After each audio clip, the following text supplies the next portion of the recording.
Baik, apa suara saya sudah dapat didengar, Pak?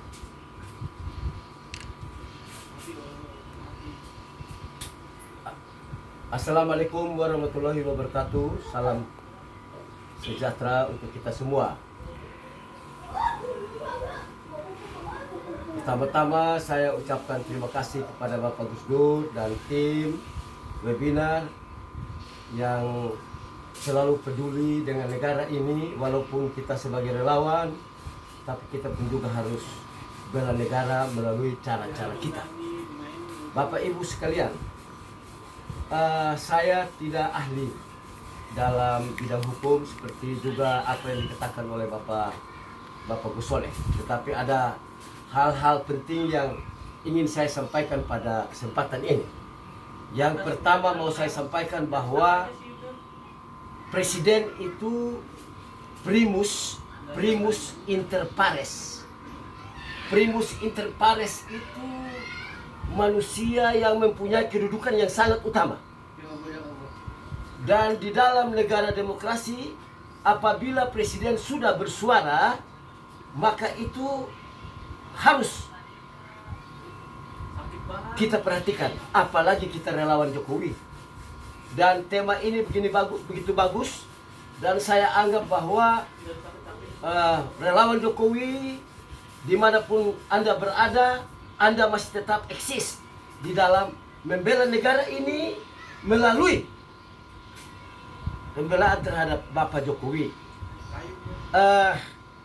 Mengenai Undang-Undang Informasi dan Transaksi Elektronik atau ITE ini, saya mau terangkan dengan versi lain, bahwa begini.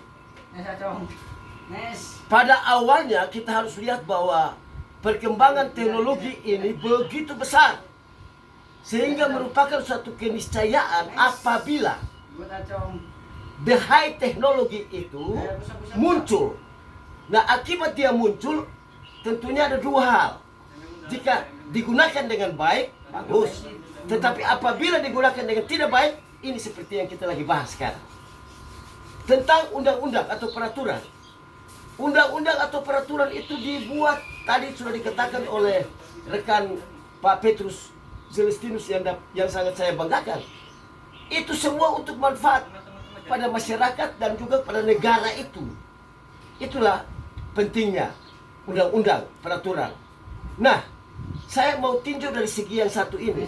Seandainya bangsa ini sudah melewati pendidikan yang pas sesuai dengan nation and character building negara ini, maka tidak mungkin muncul orang-orang yang kurang ajar, orang-orang yang jahat, orang-orang yang tidak tahu sopan santun. Padahal mereka itu orang-orang pintar, seperti misalnya Rocky Gerung. Saya dua kali lapor dia, Pak Celestinus. Saya lapor di Mabes Polri bersama ahli hukum tentunya, Pak Suhadi. Tetapi betul, harus Pak Presiden Jokowi sendiri yang lapor. Buat apa? Saya pikir tidak ada guna seorang presiden turun untuk lapor Rocky Gerung. Dia jadi besar. Oleh karena itu, revisi undang-undang ini sangat dibutuhkan. Mungkin salah satunya bisa itu. Kita lihat delik itu. Atau, ya itu ahli hukum yang lebih tahu. Tetapi saya hanya memahami dari segi itu. Saya kasih contoh lagi. Dalam banyak hal, kita ini tidak sanggup untuk berbuat sesuatu akibat dibatasi oleh undang-undang. Siapa yang berani melanggar undang-undang atau peraturan? Kalau orang itu mengerti bahwa pelanggaran itu bisa berbahaya buat dirinya. Tetapi tentang Rocky Gerung ini, aduh, saya sudah pernah mengundang dia debat publik, di mana-mana video saya ada. Tetapi saya kurang tahu bahwa siapa di belakang dia.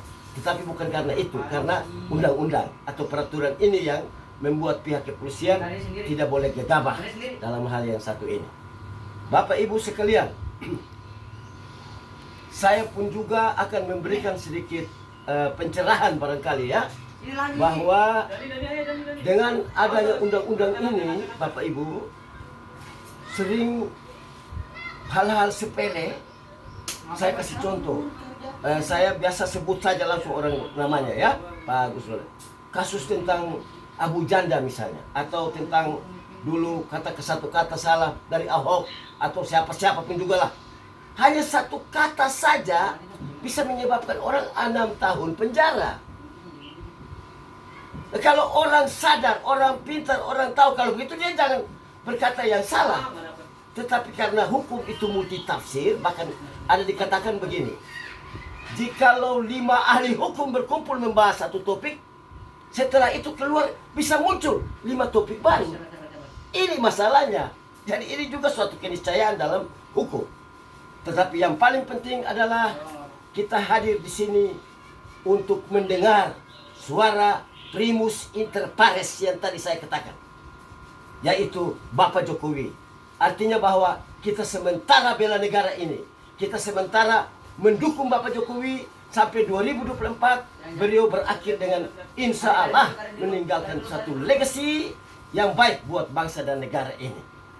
Kira-kira hanya segitu yang bisa saya sampaikan Bapak. Nanti baru kalau ada tanya jawab baru saya lanjutkan. Demikian, terima kasih. Assalamualaikum warahmatullahi wabarakatuh. Dani.